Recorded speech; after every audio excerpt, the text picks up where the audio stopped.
एक वो नारा था खाली प्लॉट हमारा है, और ये समाजवादी का नारा है खाली प्लॉट हमारा। आज ऐसी कोई गुंडागर्दी कहीं पर भी नहीं है। बिलारी तो बिलारी पूरे उत्तर प्रदेश में देखिए आप। क्या लगता है गुंडा राज खत्म हुआ? सर योगी जी से बड़ा गुंडा कोई है नहीं। आपको क्या, आपका क्या छीन लिया? क्या आपके साथ गुंडागर्दी करी? नहीं, क्या गुंडागर्दी करी? क्या योगी जी गुंडे? अरे यार गुंडे आप हो। और तो का कौन सा मुकदमा है? आपने ये बात कर दी। मरने का क्या? अरे आपने कह दिया लोगों को मरवा दिया। अरे एक भी मुकदमा उनके ऊपर मरने का नहीं। उनके डंडे तो भाई लोगों को उन्होंने अत्याचार करवाया, उन पे पुलिस के साथ उन पे मारपीट करवाई, उन्हें लोगों को जेल में डाला लाके, उनसे जबरदस्ती बेनामा कराए। क्या था ये खुली गुंडागर्दी थी। और ऐसी गुंडागर्दी, बात सुनो, आजम खां के हर एक कार्यकर्ता ने, हर एक विधायक ने पूरे क्षेत्र में करी। अपने मुकदमों के लिए तो वो पर्सनल तरीके से मिल रहे हैं, आजम खां के मुकदमे के लिए कोई मिलने के लिए नहीं गया। इस समय सरकार में जो लोग हैं और जिन लोगों की वो सरकार है, असल में वो काम करने वाले नहीं है।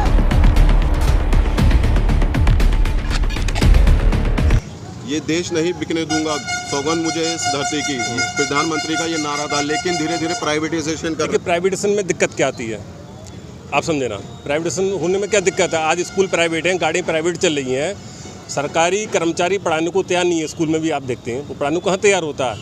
फिर अगर पिछली सरकारों ने जो कर्ज लिया, जो देश को गड्ढे में डुबोया, जो विश्व बैंक से पैसा लिया, अब उसको पूर्ति कौन करेगा? किसी साधन से तो आप पूर्ति करोगे।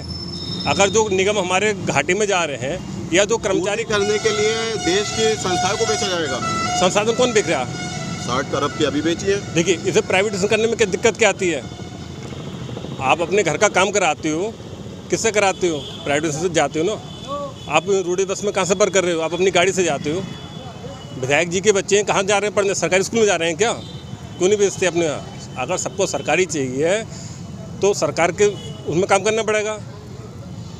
और सरकार तो बहुत अच्छा काम कर रही है। आप देखो ये रोडवेज जाएगा यहाँ पर, बस स्टैंड पे आप यहाँ पर खड़े हो, अब से पहले की सरकार में आ जाइए, सपा रही हो बसपा रही हो, भाई रोडवेज तो दिखाई नहीं देती थी आपको। और यहाँ पर क्या था, प्राइवेट बस खड़ी होती थी, क्योंकि पैसा आता था, सब लोग नेता और अधिकारी सब मिले हुए थे। आज रोडवेज बस यहाँ से भर के जाती है। ये किसकी देन है? माननीय योगी जी की। और योगी जी अच्छा काम कर रहे हैं, लगातार बढ़िया काम कर रहे हैं। आपसे मैं पूछना चाहता हूँ, आज जो गाय बैल काटने वाले थे, चोरी करने वाले थे, आज वो कहाँ हैं? आज कहीं नहीं है। गुंडे चाहे वो किसी भी जाति के हो या धर्म के हो, या तो उनका निमट गए या प्रदेश से बाहर है या चुप पड़े। क्या लगता है गुंडा राज खत्म हुआ? सर योगी जी से बड़ा गुंडा कोई है गुंडा नहीं। आपको क्या, आपका क्या छीन लिया? क्या आपके साथ गुंडागर्दी करी? नहीं, क्या गुंडागर्दी करी? क्या योगी जी गुंडे? अरे यार गुंडे आप हो, उल्टी बात कर रहे हो। आपकी बात का जवाब दे रहे हो। क्या जवाब दे रहे हो बताओ? नहीं, अरे गुंडे आप लोग हो गए हैं? क्यों? बात बताओ ना। आपके साथ क्या गुंडागर्दी करी? अरे बोलो ना, क्या गुंडागर्दी क्या है? अरे बोलो ना, उसका रेप करा, क्या किसने करा? अरे किसने करा? तो योगी जी करिए है, योगी जी करिए है क्या? बेटी पढ़ाओ का नारा लगाती है बीजेपी, लेकिन बलात्कार की जैसी बलात्कार की जो घटना, देखिए बलात्कार की घटना कोई सरकार नहीं कराती। ये तो जो नीच प्रवृत्ति के लोग हैं, चाहे वो कोई भी रहे हो। लेकिन एक तरफ सरकार तो ये कहती है ना कि बलात्कार मुक्त, अपराध मुक्त कर दिया हमने प्रदेश को, दूसरी तरफ वही चीज़ सामने आ रही है घटना है। देखिए ये चीज़ें तो छोटी मोटी चीज़ें हमेशा आगे पीछे चलती रहती हैं। सुनो एक मिनट, बात का जवाब बोलो मत ज़्यादा मुल्ला जी, एक मिनट। मतलब ये है, जो पहले छीना झपटी थी आज नहीं मिलेगी आपको। जो लूट थी, डकैती थी, हत्याएँ थी, आज बहुत सारी शांति है। हाँ, किसी के व्यक्तिगत कोई ज़्यादा विवाद है तो वो एक अलग बात है, छूट मूट घटना हो जाती है। लेकिन जो आमतौर से जो घटनाएं चलती थी, लूट लिया, तमन चला कर लूट लिया। एक वो नारा था खाली प्लॉट हमारा है, और ये समाजवादी का नारा है खाली प्लॉट हमारा। आज ऐसी कोई गुंडागर्दी कहीं पर भी नहीं है। बिलारी तो बिलारी पूरे उत्तर प्रदेश में देखिए आप। बिलारी चलो बिलारी के सब लोग होंगे, अन्य दल के भी लोग होंगे, यहाँ की जनता भी हैगी। आप बता दें क्या किसके प्लॉट पे किसने कब्जा करा, बताइए। सपा पे आरोप लगते हैं अपराधियों की सरकार। देखिए जहाँ तक आरोप लगाने का ताल्लुक है, उसमें सिर्फ ज़बान चलती है।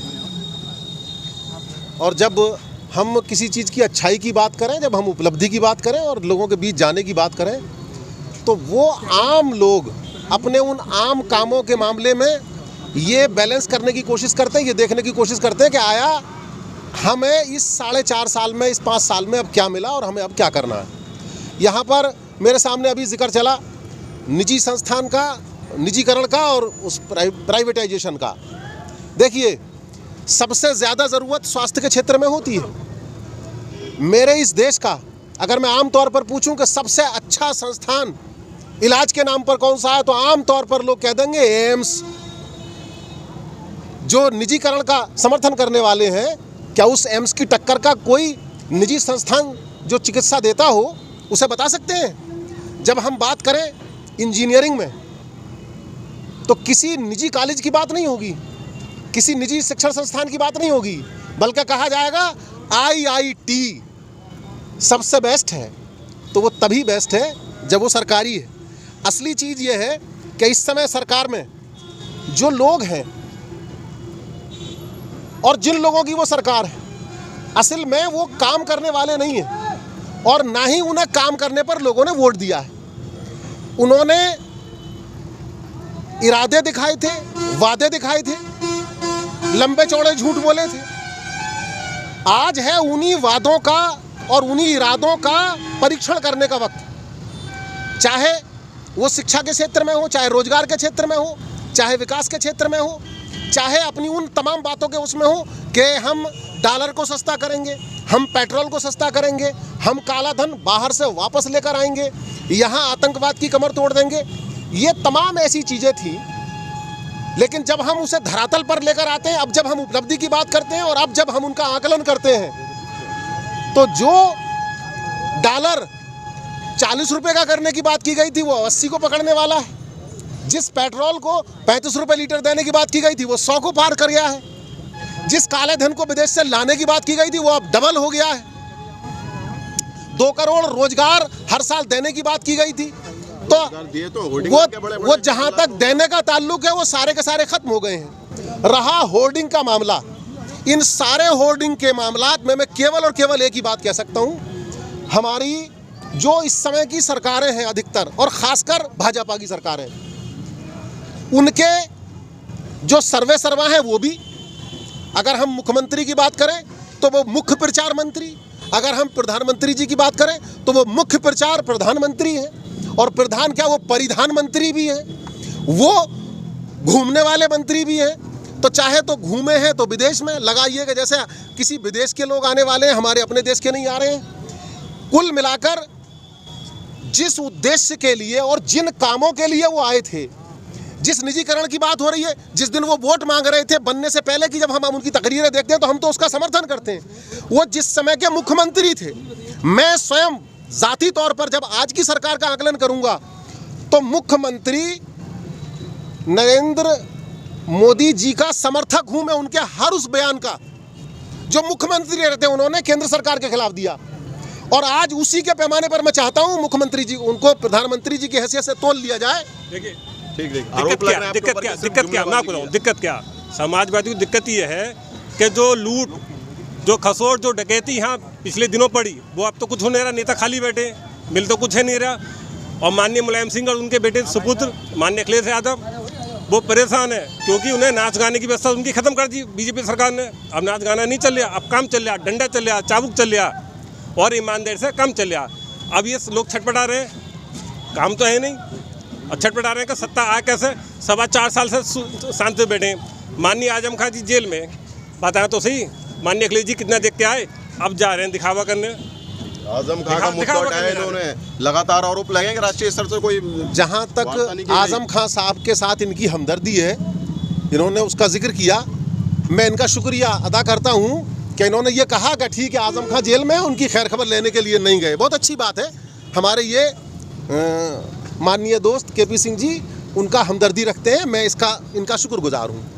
रहा जहाँ तक मौजूदा सरकारों का इन सबका ताल्लुक है, हमारे माननीय योगी जी जब खुद अपना नॉमिनेशन करते हैं तो अपने उस नॉमिनेशन में संभवतः 30 या 32 मुकदमे अपने उसमें दिखाते हैं। अलग से एक और पर्चा, एक और तीसरा पर्चा उन्हें लगाना पड़ा है, तब उसमें उनके मुकदमों का हाल आता था। उन्होंने, मैं समझता हूँ, पूरी दुनिया का रिकॉर्ड तोड़ दिया कि अकेले एकमात्र वही हैं जिन्होंने अपने सबसे पहले अपने खिलाफ वाले मुकदमे वापस करने की बात की। इसके अलावा आज सुप्रीम कोर्ट को यह सब करना पड़ा है कि यहाँ एक ऐसी लाइन लगा दी गई, कत्लों के मुकदमे, डकैतियों के मुकदमे, उनको सबको खत्म करने की बात कर दी गई, और सुप्रीम कोर्ट ने कहा कि नहीं, ये इनकी समीक्षा होगी और बिना हाई कोर्ट से इजाजत लिए कोई मुकदमा वापस नहीं किया जाएगा। ये एकमात्र झलक भर है। पहले जो माननीय आजम खां जी जेल जिसमें है और उन्होंने जो फुल अपनी ताकत का एहसास कराया रामपुर वालों को, ज़मीन कब्जा कर ली, तमाम लोगों को मरवा दिया। क्या था वो सत्ता के उसमें चूर थे, लेकिन जब सरकार बदली और जब लोगों ने कौन सा मुकदमा उसमें है भाई? और जो का कौन सा मुकदमा है? आपने ये बात कर दी। मरने का क्या? अरे आपने कह दिया लोगों को मरवा दिया। अरे एक भी मुकदमा उनके ऊपर मरने का नहीं है। उनके डंडे तो सवाल कर रहे हैं, मुकदमा बताइए। भाई लोगों को उन्होंने अत्याचार करवाया, उन पे पुलिस के साथ उन पे मारपीट करवाई, उन्हें लोगों को जेल में डाला लाके, उनसे जबरदस्ती बेनामा कराए। क्या था ये खुली गुंडागर्दी थी। और ऐसी गुंडागर्दी, बात सुनो, आजम खां के हर एक कार्यकर्ता ने, हर एक विधायक ने पूरे क्षेत्र में करी। कौन सा क्षेत्र अछूता बचा हुआ था? ठीक, आपने जमीन अधिग्रहण की बात की। यूनिवर्सिटी के गेट को तोड़ने के लिए अभी हाल ही में न्यायालय ने आदेश दिए थे, उसमें रिश्ते हो गया। तो अगर मान लेते हैं कि यूनिवर्सिटी का गेट अवैध है, तो एक शिक्षा के मंदिर के संस्थान, शिक्षा का संस्थान कहा जाता है, उसका गेट तोड़ने का कितना जायज़ है? गेट तोड़ना इसमें अपनी व्यक्तिगत राय जो है, उस यूनिवर्सिटी को चूँकि तोड़ना, चूँकि उसमें पैसा लगा, तोड़ के तो कोई फायदा नहीं है, लेकिन उसको सरकार अपने अधिग्रहण करे, अपने कब्जे में करे और उसको संचालित खुद करे और अपना बीसी बैठाया और अपनी जो कर्मचारी नियुक्ति उन्हें करे, वो अपने अंडर में ले। तोड़ने से तो कोई फायदा नहीं, चूँकि पैसा लगा हुआ है, चाहे नंबर 2 का लगाया चाहे नंबर 1 का लगाया, पैसा तो उसमें लगा हुआ है और उस पैसे को तोड़ के कोई फायदा नहीं है, उस संपत्ति को तोड़ के। जितनी भी प्राइवेट संस्थाएं चल रही हैं उत्तर प्रदेश के अंदर, सभी को सरकार अपने कब्जे में ले ले। कि जौहर यूनिवर्सिटी लेने से काम थोड़ी चलेगा, पूरी ले ले जितनी प्राइवेट चल रही है। बहुत सही बात। और वो दूसरी बात, एक बात और कहना चाहता हूँ मैं, कोई नाराज ना हो मुझसे। देखो आजम खां जेल के अंदर हैं, अखिलेश यादव, मुलायम सिंह, शिवपाल यादव बराबर कांटेक्ट में राष्ट्रपति के, प्रधानमंत्री के और क्या गृह मंत्री के हैं, मगर आज तक किसी ने इन्होंने ये नहीं किया कि आजम खां को जेल से बाहर निकाला जाए, छोड़ा जाए, उनके ऊपर जो मुकदमे लगे हुए हैं वो वापस लिए जाए। तो आरोप तो लग पार्टी को आप आरोप से क्या होता है? अपने मुकदमों के लिए तो वो पर्सनल तरीके से मिल रहे हैं, आजम खां के मुकदमे के लिए कोई मिलने के लिए नहीं गया। हाँ, तो ये आरोप है, ये मेरा आरोप है। क्यों ना खोल करके जाकर के कहे उससे राष्ट्रपति से, प्रधानमंत्री से कि आजम खां को तुरंत छोड़िएगा आप। आरोप लग रहा है लगातार आपके ऊपर। नहीं, इसमें जहाँ तक आपके या इनके ऊपर का ताल्लुक है, हर एक का अपना नज़रिया अलग अलग हो सकता है। हमारा अपना यकीन न्यायिक प्रक्रिया पर है, भले ही वो 10-10 साल लोग हमारी उस प्रक्रिया के तहत बेगुनाह जेल में रहते हैं और बेगुनाही उनकी 20-20 साल के बाद, 15-15 साल के बाद साबित होती है। ठीक इसी तरह से आजम खां बेगुनाह है, यकीनन एक दिन वो भी बेगुनाही में रिहा होंगे।